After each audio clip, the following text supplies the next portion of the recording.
سلام بچه‌ها، حالتون چطوره؟ امروز میخوایم بریم 10 تا از بلندقدترین افراد تاریخ با هم ببینیم. بریم سراغش. شماره 10 دون کوهلر با 2 متر و 48 سانت اهل شیکاگو آمریکا بوده. شماره 9 برنارد کوینه با 2 متر و 49 سانت، اونم اهل آمریکا بوده. شماره 8 سلیمان علی نشنوش، اسم جالبی داشته، با 2 متر و 50 سانت اهل ترکیه بوده. شماره 7 ادجون گارسیا با 2 متر و 50 سانت اهل کانادا بوده.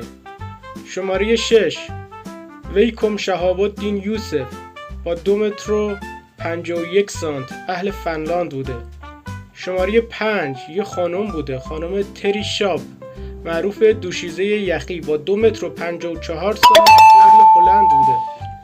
شماره 4 لوید استادنیک با 2 متر و 57 سانت اهل اوکراین بوده.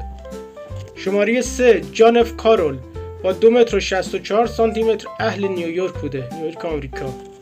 شماره 2 جان روگال با 2 متر و 67 سانتی متر اهل تنسی آمریکا بوده.